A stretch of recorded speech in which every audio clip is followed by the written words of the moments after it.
Can I enroll multiple students? Can I have a discount? I can't make my lesson this week. Can I take that off the bill? The bills are really piling up this month. Can I pay you next month instead? Hey there, we're gonna be a bit late, so I'll pick her up 15 minutes later at the end, yeah?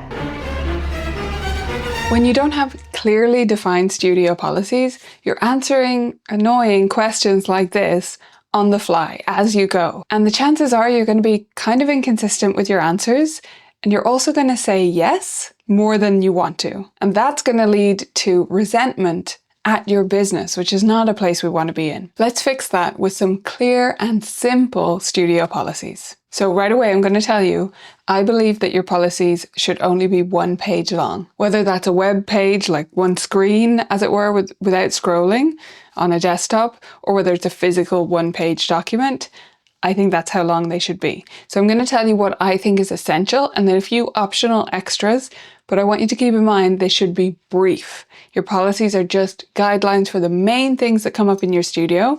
They are not supposed to cover every possible thing that could ever happen in your business. So the first thing you're going to want to put in there is your payment policies. That means, when are students going to pay you? How are they going to pay you? And what happens if they don't? So I would recommend either monthly or semesterly or termly payments rather than lesson by lesson or something you're totting up. So something that is a flat rate that is paid in advance. Okay, so you work out the amount of lessons for the year and your per lesson rate if you were charging per lesson, and then you divide that by the number of months in the year. Or you divide it in 2 to create semester payments or whatever the case may be. Having it like this starts to communicate that they're paying upfront for a term or whatever the case may be of lessons, rather than paying you for your 45 minutes of time that week. Along with that, we want to simply write out how they're going to pay you. So in my studio, they pay by bank transfer, and that's the only option. I used to also accept cash and checks, but it's not really necessary for me to do that now because internet banking is so easy for people to do. So I send out an invoice and they pay by bank transfer. That's it. That's the only option. But if you have multiple options, lay that out and how that works. And along with that, what happens when they pay late? So first of all, what is late? For me, they're supposed to pay at or before the first lesson of the month for that month. And most of them should have paid before that. If they are late, I have a 5% late fee.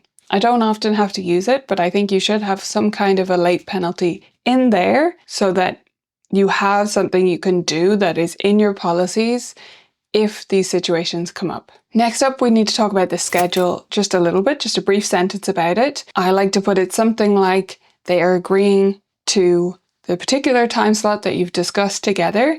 And if something comes up and they need to change that mid-year, you can't guarantee that you're going to be able to accommodate that. Because you can't. I mean, if they need to change mid-year and no one else does, who are they going to swap with? You can't actually guarantee it. In most cases, I'm going to be able to work something out, but I do put it in there that I'm only guaranteeing I'm going to be available at that time that we've already agreed to. Next up, missed lessons. And we have plenty of other resources on this, so you can check the comments to deep dive into more stuff about makeup lessons. But in your policies, a brief note about what your makeup lesson or missed lesson policy is. For me, it's no, we will not make up the lessons. I don't put it like that in the policies, but that's what I'm communicating. And these are the alternatives.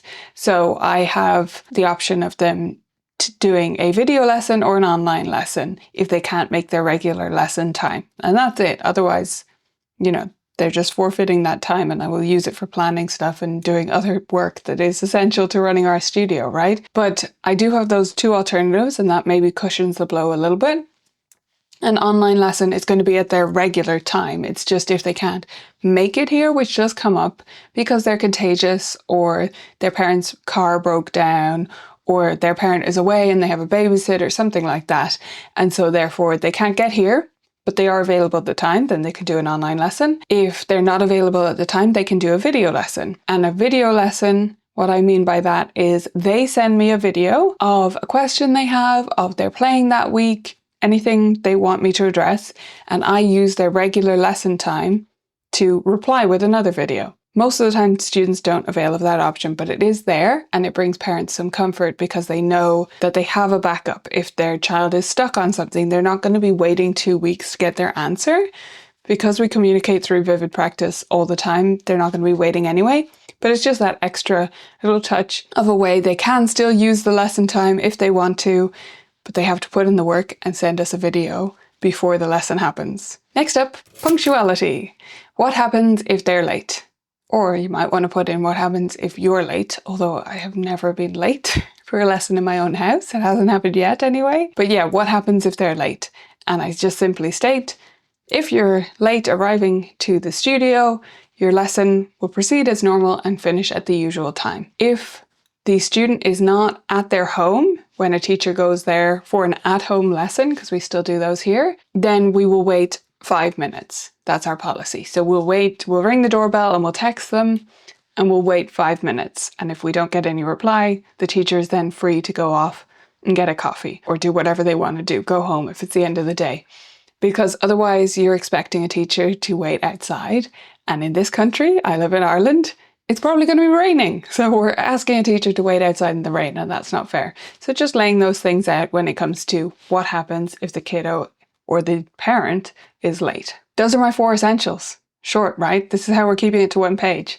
Okay, here are some optional extras that may or may not be relevant or important to you to put into your policies. The first one is parking. This usually comes up if you're living somewhere where there's like a communal parking situation of some sort, like an apartment block or a place with shared parking lot or something like that. Well, then you want to lay out which parking spaces they can use or how long they can stay there or different things like that that might come up. Holidays is another optional one.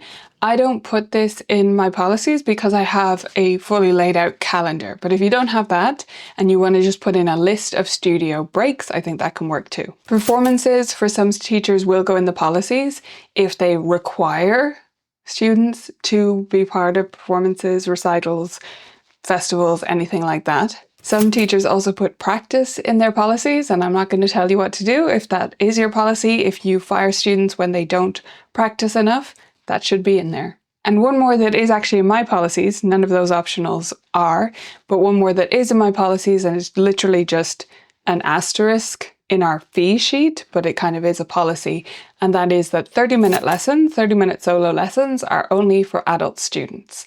And it's one that I've been getting more strict with over time. We do need to stick to our policies, and that includes me. I need to stick to my policies, and I'm pretty good at it.